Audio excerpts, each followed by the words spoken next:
Hi viewers, இன்றைக்கி நம்ம உருண்டை குழம்பு தான் பார்க்க போகிறோம்.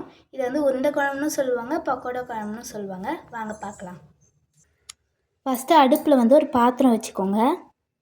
அடுப்பை பற்ற வச்சுக்கோங்க, அதை மறந்துடாதீங்க, அப்புறம் எதுவுமே ஒழுங்காக வராது. ஒரு 5 ஸ்பூன் எண்ணெய் ஊற்றிக்கோங்க. எண்ணெய் காஞ்சோடனே கடுகு போட்டுக்கலாம்.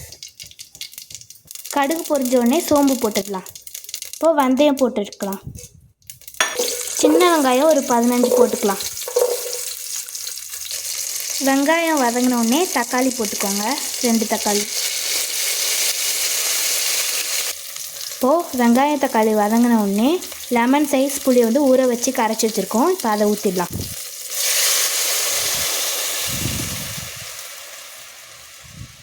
இப்போது 1/2 ஸ்பூன் மஞ்சத்தூள் போட்டுக்கலாம்.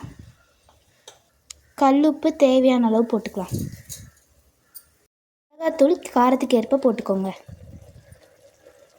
தண்ணி தேவையான அளவுக்கு ஊற்றிக்கோங்க. குழம்பு கொதிக்கிறதுக்காட்டியும் நம்ம உருண்டை குழம்புக்கு தேவையான உருண்டை ரெடி பண்ணிக்கலாம். ஒரு டம்ளர் கடலைப்பருப்பை 2 மணி நேரம் ஊற வச்சு எடுத்துருக்கோம். இப்போ இந்த ஊற வச்ச கடலைப்பருப்பை மிக்ஸி ஜாரில் ஆட் பண்ணிக்கலாம். மொத்தத்தையும் போட்டுறாதீங்க, கொஞ்சோண்டு எடுத்து வைங்க. அது ஏன்னு நான் அப்புறமா சொல்கிறேன். இப்போ இது கூடவே 4 சின்ன சின்னதாக இருக்கிற பச்சை மிளகா போட்டுக்கிறேன். பெருசாக இருந்தால் நீங்கள் 2 போட்டுக்கோங்க. இப்போ இது கூடவே கொஞ்சம் சோம்பு போட்டுக்கலாம்.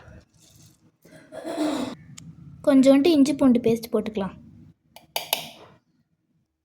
இப்போ இதை அரைச்சிக்கலாம். இப்போ அரைச்சதை ஒரு பாத்திரத்தில் மாற்றிக்கலாம். இது கூடவே பொடியாக அரைஞ்ச வெங்காயம் போட்டுக்கலாம். நம்ம கொஞ்சம் கடலைப்பருப்பு எடுத்து வச்சோம்ல, அதை இப்போ போட்டுக்கலாம். இது போட்டால் தான் நல்லா டேஸ்ட்டாக இருக்கும் சாப்பிடும்போது. 1/2 ஸ்பூன் உப்பு போட்டுக்கலாம். இப்போ இதை மிக்ஸ் பண்ணிக்கலாம்.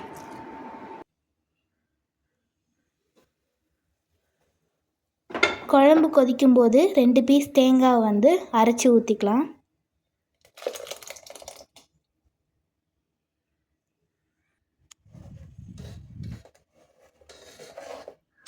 இப்போது குழம்பு கொதிக்கட்டும், அதுக்காட்டி நம்ம உருண்டைக்கு தேவையானதை ரெடி பண்ணிப்போம்.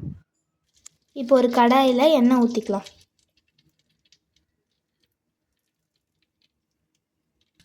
இப்போ நம்ம உருண்டை இந்த மாதிரி ரெடி பண்ணிக்கலாம்.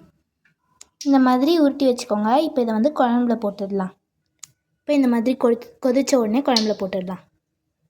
இந்த மாதிரி உருண்டையை குழம்புல போட்டிங்கன்னா இது பேர் உருண்டை குழம்பு.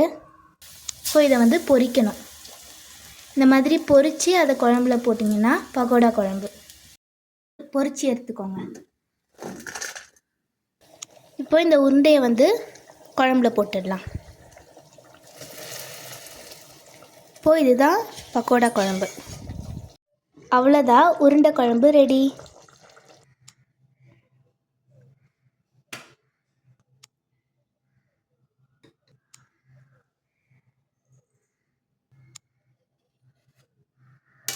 ட்ரை பண்ணி பார்த்து எப்படி இருக்குன்னு கமெண்ட் பண்ணுங்கள். பாய்.